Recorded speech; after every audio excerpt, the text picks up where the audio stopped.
Hello everyone, this is the course 694 for the final reflection report. This is question.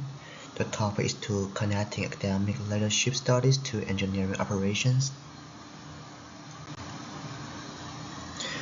So I'll provide a comprehensive view of the MBA leadership concepts and their practical use in engineering industrial field. This report focuses on my reflections from week 1 to week 12. Especially within a high-stakes TV production environment. Our core objective is to show how academic leadership theories drive manufacturing excellence and operational stability. Next, we will dive into the product and manufacturing engineers' role and their unique challenges. So moving from the overview to practical application, the product and manufacturing engineers' role is crucial in high-pressure TV production. We manage production stability, improve field, and coordinate across quality production and supply chain departments. The core challenge is bridging the gap between technical instructions and team engagement. So this isn't just about conveying technical details, it's also about inspiring intrinsic motivation for long-term operational excellence.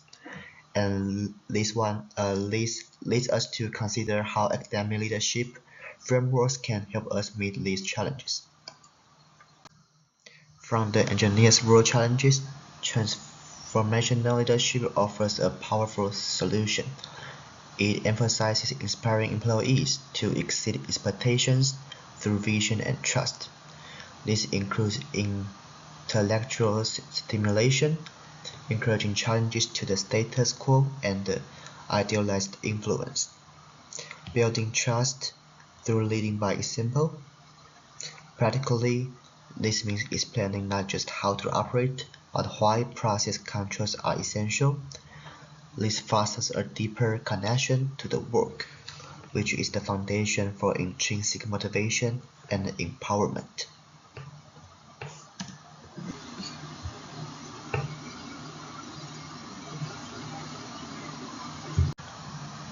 Building on transformational leadership, the academic framework of motivation and empowerment deepens our understanding for team dynamics. We find that internal satisfaction and purpose, not just external rewards, drive performance. Our strategy involves operators in root cause analysis and collaborative problem solving, giving them ownership for their work. This results in a significant shift from passive task execution to proactive continuous improvement and earlier issue identification. Next, we will explore how team dynamics and leader-member exchange theory further empathize these interactions. From motivation and empowerment, we now look at how teams actually function. Team dynamics and LMS theory show us that team performance is a system, not just individual skills. We found that clear roles, open communication, and psychological safety are key to boosting team. LMS theory highlights the quality of relationships between leaders and individual members. This really helps reduce resistance to change and speeds up problem solving. These frameworks together give us a deeper understanding of how to get the most from our teams, and this leads us to consider how leadership styles must adapt.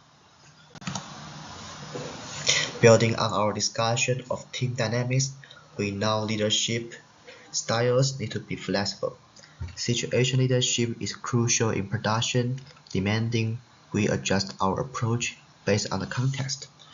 For new operators or urgent situations, directly instruction is necessary to keep production stable. But for experienced technicians, we need to be supportive and delegate, giving them autonomy to solve problems. This insight emphasizes that effective leadership is about adaptability. It must match the task complexity and the employee's maturity. So, What impacts does this flexibility have? With situational leadership in practice, we saw significant impacts from better communication and engagement. First, clearer communication helps our team understand the purpose, reducing ambiguity and aligning goals. Second, involving employees in decisions boosts their engagement, leading to more proactive problem-solving, and most importantly, we observe a direct link between improved team morale and consistent manufacturing quality. This directly impacts our yield, but even with these gains, we still face some hurdles. Despite these positive impacts, we still face real challenges in our fast-paced environment. First, the time constraints are a big one.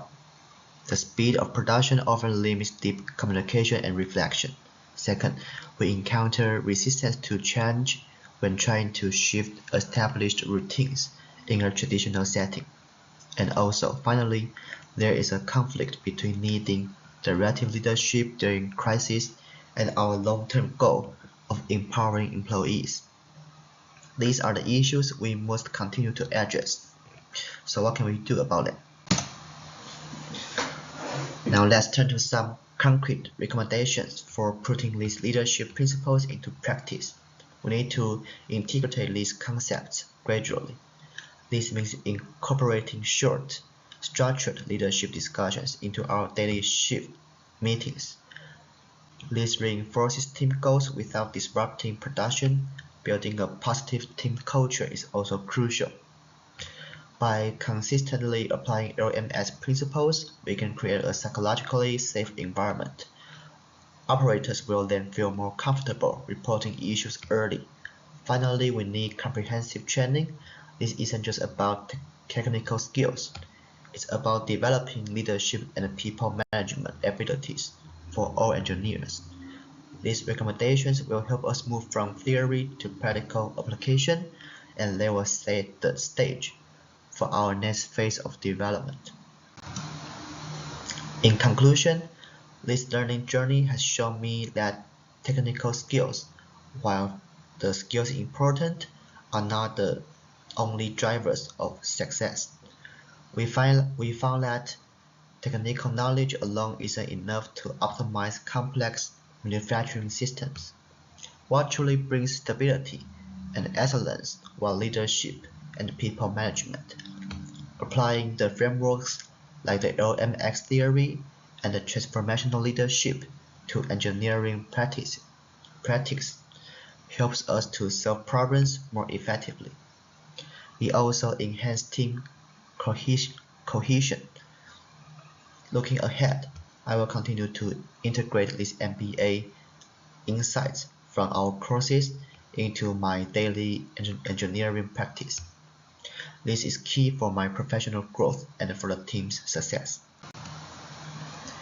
And that's everything for my report. Thank you very much.